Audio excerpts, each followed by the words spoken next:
ወገኖች ሆይ በጌታ ተነክተናል ተለውጠናል ጌታ ወደ ህይወታችን ገብቷል የምንል ከሆነ ግን በነበርንበት ማህበረሰብ መካከል የሚገለጥ የሚታይ የህይወት ስርዓት ተጽዕኖ መፍጠር እስክንችል ድረስ መለውጣችንን ማሳየት አለብን። ክብር ለእግዚአብሔር ይሁን። በጌታ የተወደዳችሁ ቅዱሳን እንደምን አላችሁ? እግዚአብሔር ይባርካችሁ፣ ምሕረቱና ጸጋውን በእናንተ ላይ ያድርግ። አሁንም የጀመርነውን የፊልሞና መልእክት መመልከት እንቀጥላለን። ዛሬ አራተኛውና የመጨረሻውን ክፍል ነው የምናየው። እንግዲህ በዚህ ባለፉት ክፍሎች እንደምታስታውሱት ያየነው ጳውሎስ ከሚያገለግላቸው ሰዎች ጋር ምን አይነት ግንኙነት ነበረ የሚለውን ከዛ ወንጌል ደግሞ በነዚህ ቅዱሳን ላይ ያመጣውን ለውጥ አይተናል። እንደ ምሳሌ ያነሳ ነው በፊልሞና ላይ ያመጣው ለውጥ ነው። በፊልሞና ላይ ብቻ አይደለም ወንጌል እንዳልኳችሁ መደብ አይከለክለውም። ላይኛውንም ታችኛውንም የሚባለው መንካት ይችላል። ልክ የጌታውን ህይወት እንደነካና እንደለወጠ ወንጌል ደግሞ ባሪያ ተብሎ የተጠራውን ሰው ህይወት ለውጦታልና ወንጌል በዚህ ባሪያ በተባለ ሰው ህይወት ውስጥ ያመጣው ለውጥ ነው አሁን ደግሞ የምንመለከተው። ይሄ እንግዲህ ወንጌል በዚህ በአናሲሞስ በተባለው ሰው ያመጣውን ለውጥ ስናይ ምናልባት ይሰው እርግጠኞች አይደለንም ሰርቆ ሊሆን ይችላል ከጌታው ኮበለለው፣ ምናልባትም ደግሞ ነፃነት ፈልጎ ሊሆን ይችላል። ግን የሚገባውን አገልግሎት ሳይፈጽም ባሪያ ነው ጌታው ሳይለቀው ኮብልሎ ሄዷል እና ኮብልሎ ሄዷል። ነገር ግን በጳውሎስ አገልግሎት በወንጌል እንዲድን ሆኗል። ጳውሎስም ይህ ሰው እንዲድን ረድቶታል። ከዚያ ይህ ሰው ወንጌልን ከተቀበልና ከነ ጳውሎስ ጋር ከሆነ በኋላ በህይወቱ በጣም ተጨባጭ ለውጥ አምጥቷል። የሚዳሰስ ታንጀብል የሆነ ለውጥ አምጥቷል። ምንድን የሆነው? የመጀመሪያው አንደኛ ለጳውሎስ ታማኝ ወዳጅ ሆኖ በእስር እያለ ጠቃሚነቱን አሳይቶታል። ቁጥር 11 ላይ ሄደን ስንመለከት አስቀድሞ ስላልጠቀመ አሁን ግን ለእኔም ለአንተም ስለሚጠቅም በእስራቴ ስለወለድኩት ስለ ልጄ ስለ አናሲሞስ እለምናለሁ ይላል። ስለዚህ ሰው የተጠቀመውን ቃላት ተመልከቶ አስቀድሞ ስላልጠቀመ ይለዋል።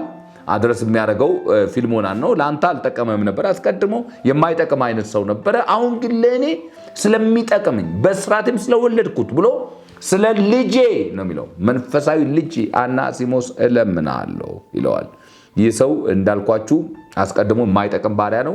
ከቀድሞ አሳዳሪው ባሪያው ጋር አጥፍቶ ሄዷል። እሱን ለማስታረቅ ነው ሐዋርያው ጳውሎስ እየለመነ ያለው። ግን የወንጌል ኃይል ደግሞ ተጨባጭ የሆነ ለውጥ በዚህ ሰው ህይወት ውስጥ ማምጣቱን ደግሞ ሊያሳስበው ይፈልጋል። ወንጌል እንግዲህ አያችሁ ለፊልሞና የሚለው ወንጌል እንዳንተ አይነቱን ሰው ብቻ ሳይሆን የሚለውጠው ባላባት እየፈለገ መደብ እየመረጠ ሳይሆን የሚለውጠው ወንጌል ሰው የናቀውንም ሰው ይለውጣል። ክብር ለእግዚአብሔር ይሁን። ሰው የማይደርስበትን ቦታ ወንጌል ይደርሳል።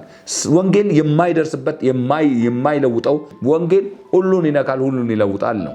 ይህ ሰው የማይጠቅም የሚል ማዕረግ የተሰጠው የማይጠቅም በሚል ማዕረግ የሚታወቅ ሰው ነው። አሁን ግን በወንጌል ምክንያት ጳውሎስ የግል ወዳጁ አድርጎ እኔ እንዳውም ካንተ ጋር ወዳጅነቴ እንዳይበላሽ ብዬ እንጂ የዚህ ሰው የጠቃሚነት ልክ እንዳለቀው አድርጎኛል። በጣም የሚደንቅ ወዳጅ፣ የሚጠቅም ልጅ፣ የሚጠቅም ወንድም ነው ጳውሎስ። ስለዚህ ሰው ሲናገር ቁጥር 13-15 እኔ በወንጌል እስራት ስለ አንተ እንዲያገለግለኝ ለራሴ ላስቀረው እፈቅድ ነበር። እኔ ፊልሞናን መልቀቅ አይሆንልኝም፣ በጣም ጥሩ ሰው ነው፣ ላስቀረው ፈልግ ነበር ፈቅድ። ነገር ግን በበጎነት በፈቃድ እንጂ በግድ እንዳይሆን። ምክንያቱም ካንተ ጋር ኮብልሎ ነው ሄደው፣ ካንተ ጋር አጥፍቶ ነው ሄደው። አሁን ዝም ብዬ እኔ ጳውሎስ ወዳጄ ባልንጀራ ሆኜ እሱን ብይዘው እንዴት ባልንጀራ ወዳጄ ሆኖ እኔን የቀድሞ ባሪያ ያለኔ ፈቃድ እንዴት ይዛል ብለ የኔና አንተ ሪሌሽንሺፕ እንዳይበላሽ ብዬ እንጂ ልሰጥ እንኳን የምፈልገው አይነት ሰው አይደለም። በጣም ምርጥ ሰው ነው። በጣም ቅን ወዳጅ አገልጋይ ነው። ሳላማክርህ ምንም ላደርግ አልወደድኩም፣ ተቀብለ ለዘላለም እንድትይዘው። ስለዚህ ምናልባት ለጊዜው ተለይቷል። እግዚአብሔር እሱን ሊሰራው ለጊዜው ለየ እንጂ አሁን ግን የሰው ወደ አንተ ቢመጣ እርግጠኛ ነኝ እመነኝ ተወደዋለህ ይላል። በጣም ተወደዋለህ፣ ተለውጧል። ወንጌል በዚህ ሰው ህይወት ውስጥ ለውጥ አውጥቷል ይላል ጳውሎስ። በዚህ ሰው ለውጥ እንደማያፈር እርግጠኛ ሆኗል፣ ተለውጧል። ይህን ስታስቡ መደነቅ አለባችሁ ወገኖች። ወንጌል በምን መጠን ነው በዚህ ሰው ህይወት ውስጥ ሰርቶ ይህንን ሰው አይገርማችሁም? ይህ በእግዚአብሔር መንፈስ እስትንፋስ የተጻፈ መጽሐፍ ቅዱስ እንግዲህ መጽሐፍ በጣም እነ ዮሐንስ እኮ ሲነግረን ለደህንነታችሁ እንዲሁ መርጠን የጻፍንላችሁ እንጂ በጣም ብዙ እንኳን ጌታ ኢየሱስ ክርስቶስ የሰራቸው ስራዎች አሉ ብለው በጣም መጽሐፍ ቅዱሳችን ውስጥ ሊካተቱ የሚገቡ ብዙ ነገሮች ኖረው የዚህ ሰው ለውጥ ግን በጣም አስደናቂ ስለሆነ መንፈስ ቅዱስ መርጦ የዚህ ሰው ህይወት መርጦት እንደ ሳምፕል እንደ ምስክርነት እንዲያስተምረን ተብሎ አዲስ ኪዳን እኮ 27 መጽሐፍት ብቻ ነው ያሉት። ይህንን እኮ የፊልሞናን አንዱን ምዕራፍ ብታወጡበት አዲስ ኪዳን 26 መጽሐፍት ብቻ ነው የሚሆኑት።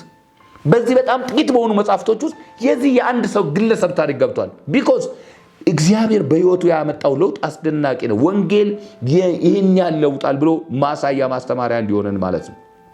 ክብር ለእግዚአብሔር ይሁን። ጳውሎስ ስለዚህ ምንድን ነው ሊለን የሚፈልገው? የጌታችን ኢየሱስ ክርስቶስ ወንጌል ያልሆነውን ሰው የሆነ ሰው ያደርጋል። ክብር ለእግዚአብሔር ይሁን። የማይረባውን ሰው የሚረባ የማይጠቅመውን ሰው የሚጠቅም ያደርጋል ነው። ሃሌሉያ። እንደውም ቅዱስ አግናጢዮስ የተባለ አለ፣ ሴንት አውግስቲን ማለት ነው። ቅዱስ አግናጢዮስ ስለዚህ ሰው ሲናገር የቤተክርስቲያን አባት ነው፣ የታሪክም ጸሐፊ ነው። በኋላ ይህ አናሲሞስ የተባለው ሰውዬ የከተማይቱ ጳጳስ ወይም ቢሾፕም ተደርጎ እንደነበረ። ዋው! በጣም እኮ አስደናቂ ነው። በዚያ ዘመን በዚያ ዓለም በግሪኮ ሮማ ዓለም በዚያ ባህል በጣም ጥብቅ በሆነ ባሪያና ጌታ ብሎ በሚለያይ የታችኛውን ክፍል እጅግ በሚንቅ በዚያ ማህበረሰብ መካከል ይህ ሰው የቤተ ክርስቲያን መሪ መሆን በአእምሮ ሊታሰብ የሚችል ነገር አይደለም። ወንጌል ግን የሰውን ህይወት ሲለውጥ ሰውን እንዴት እንደሚያከብር የት ድረስ እንደሚያደርስ አታውቁም። ክብር ለእግዚአብሔር። በዚህ ሰው ህይወት ውስጥ የምንማረው ወንጌል ከግለሰብ ህይወት ጀምሮ እስከ ማህበረሰብ ድረስ የሚያመጣውን ተጽዕኖ ነው። ጳውሎስ አናሲሞስ በባርነት ሁኔታው የማይጠቅም እንደሆነ እሱም ይስማማል። አዎ የማይጠቅም ነበር ይላል። አሁን ግን በሰማው ወንጌል የተነሳ ተለውጦ የሚጠቅም ሆኗል። ወገኖች ሆይ በህይወታችን ከጌታ በፊትና ከጌታ በኋላ የምንልበት አመላካች ነጥብ ከሌለ ስለ መነካታችን መጠየቅ አለብን።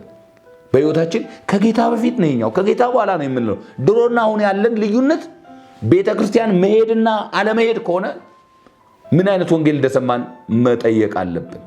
አንዳንድ ሰው ድሮ ቤተክርስቲያን አይሄድም ነበር፣ አሁን ቤተክርስቲያን ይሄዳል። ለውጡ ይሄ ብቻ ነው።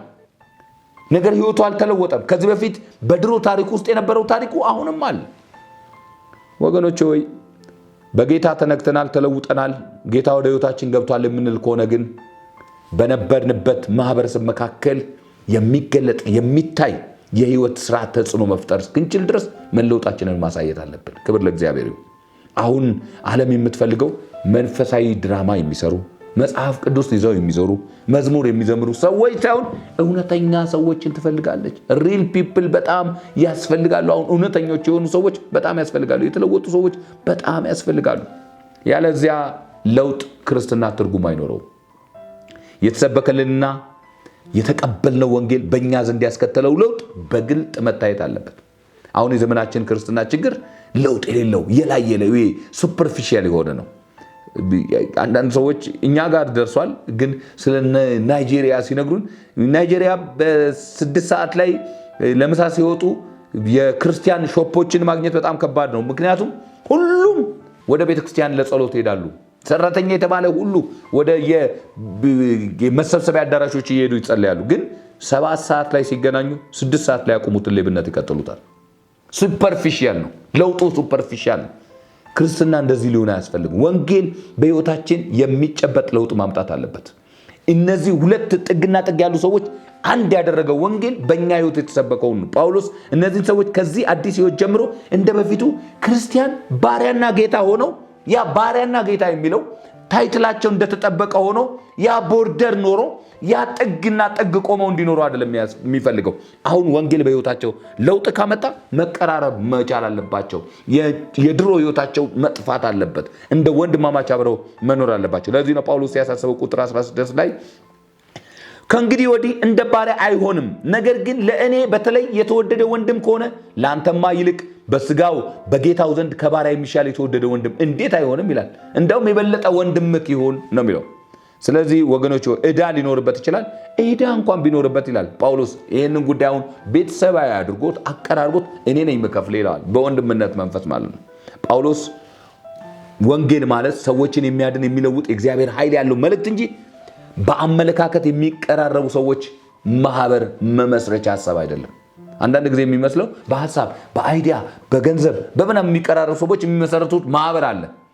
መነሻቸው እሱ ይሆናል።